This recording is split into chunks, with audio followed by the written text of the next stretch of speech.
Tetap menjaga jarak. Geser. Nah, itu yang pakai peci, pakai itu ibu guna tuh yang pakai peci.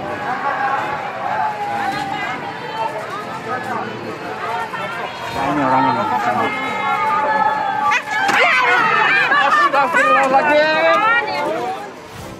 Jadi kalau ya sekali lagi, kalau yang namanya disuruh akrobat seperti itu ya gila bro.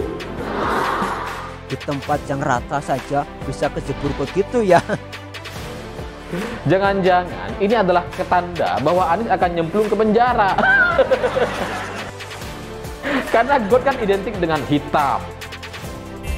Mas Anies kejebur got di kawasan Tanah Merah, Jakarta Utara. Itu tanda-tanda alam bahwa pada pemilu 2024 nanti Mas Anies bakal jadi presiden. Masa iya sih? Ya iyalah. Kalau bener nyebur got bisa jadi presiden, nanti orang-orang ini bakal rame-rame nyemplung got tuh biar jadi presiden. Air itu turun dari langit ke bumi, bukan ke laut. Harusnya dimasukkan ke dalam.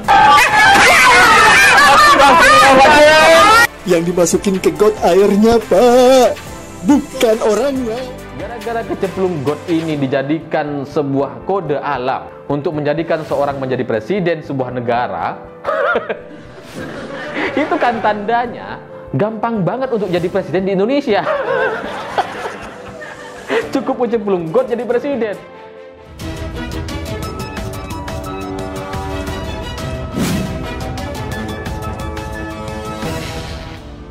Orang Jakarta itu banyak munafiknya. Dalam hati mereka akui loh kinerja Mas Anies yang top markotop, tapi malu-malu meong aja kagak mau bilang terus terang. Buktinya Mas Anies rela berpanas-panas ria sembari dada sana sini tebar pesona sampai kejebur got. Golongan haters emang selalu gitu, biasanya hanya bikin Mas Anies makan hati saja. Mereka nggak ngerti jeripayahnya Mas Anies sejak pagi hari hingga petang hari sampai kejebur got. Tentu saja Mas Anies nggak mungkin bisa memuaskan semua orang, apalagi para cebong nyihi.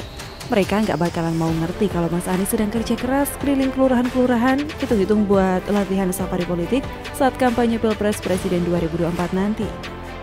Dari saya, kejadian ini terjadi karena Anies itu tidak terbiasa belusukan ke daerah-daerah, ke rumah-rumah warga, ke kampung-kampung, nggak biasa gitu. Dia ini biasanya belusukan ke rumah-rumah ketua umum partai.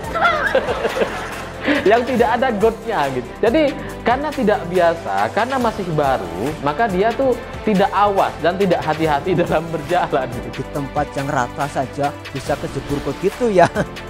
Ya menurut Inyong sih itulah tipe pemimpin yang jarang belusukan. Sekalinya belusukan malah langsung kejebur got. Pak Anies, mungkin Pak Anies Baswedan ini perlu latihan dulu. Bagaimana caranya belusukan dan masuk ke kampung-kampung kumuh. Mas Anies adalah gubernur yang paling berprestasi. Banyak gagasan dan ide-ide briliannya yang bikin para cebong makan hati dan emosi jiwa.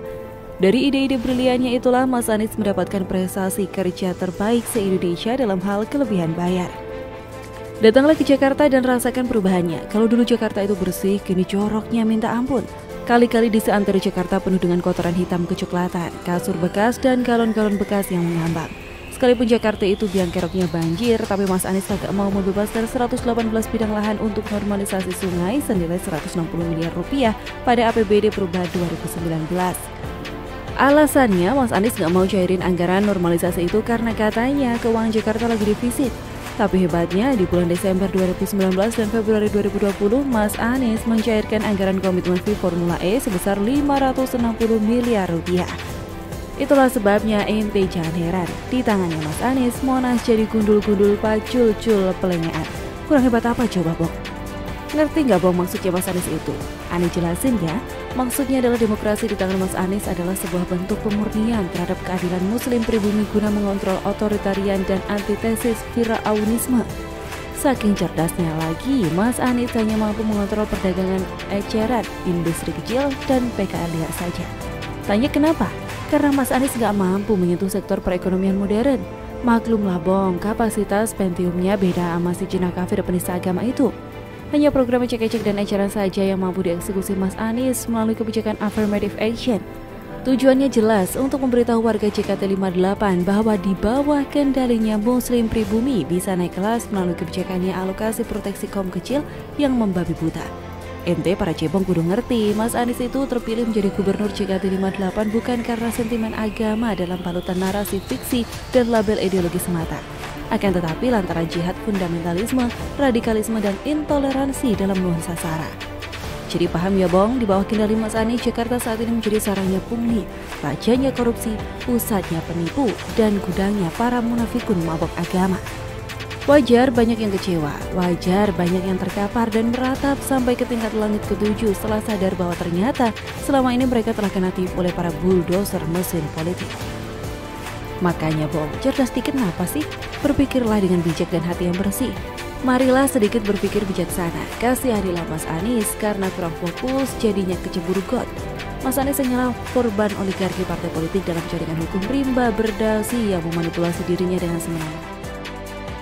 Pak Anies ini sepertinya lagi banyak pikiran. Bisa jadi dia juga sedang stres. Di Jakarta nih ya, masalahnya banyak banget. Kabarnya DPRD mau interpelasi Pak Anies. Anies mau dipanggil ke DPRD buat ditanya-tanya para wakil rakyat. Terus ada lagi masalah program rumah DP 0 yang nggak bisa diwujudkan sampai sekarang. Malah soal ini jadi kasus korupsi dan sudah ditangani oleh KPK. Jadi daripada kalian berbicara soal kode alam, mendingan realistis saja. Jangan-jangan ini adalah ketanda bahwa Anies akan nyemplung ke penjara. Karena God kan identik dengan hitam. Oh iya, masih ingat dulu sempet rame program OKOC. Itu juga entah gimana kabarnya tuh. Pak Anies juga sempet nih gembar-gembor mau menaturalisasi sungai. Itu juga nggak jelas tuh bagaimana pelaksanaannya sampai sekarang. Makanya wajar, semakin kesini wajahnya Mas Anies semakin kusut dan lelah dalam penderitaannya yang tak terperi akibat panik bentar lagi jabatannya sebagai gubernur JKT58 itu rest in peace. Kecebur got itu hanyalah sebuah bentuk refleksi spontanitas kesengajaan Mas Anies saja. Mas Anies gak akan malu dengan kedunguannya yang tak terperi, sebab Mas Anies percaya bahwa hidup ini memang terbatas, seterbatas kemampuan isi batok kepalanya. Mas Anies sangat paham bahwa dirinya hanyalah manusia dengan segala kekurangannya. Mas Anies kecebur got adalah tanda alam bahwa pada 2024 nanti Mas Anies bakal nyungsep. Tapi ya kalau dari sisi saya ya, pada akhirnya ini hanya soal kebiasaan saja seperti yang saya bilang awalnya gitu ya. Karena Anies gak biasa belusukan, dia masih baru belajar belusukan, maka kemudian dia jatuh ke got, itu sebenarnya biasa saja. Cuma nah, Pak Anies ini tipe pejabat yang gak cocok buat belusukan. Gayanya, cara kerjanya, bahasanya, cara komunikasinya dengan warga semua kelihatan kaku dan gak cocok buat belusukan, turun langsung menyapa rakyat. Rasanya kayak dipaksain gitu ya Lur. namanya orang baru belajar belusukan ya gak apa-apa jatuh sekali gitu. Loh kok beda sih? Katanya bakal jadi presiden. Iya benar, bakal nyungsep. Makna yang lebih dalam lagi, bakal nyungsep jadi presiden Republik Indonesia karena ditangkap KPK. Paham lo Drun?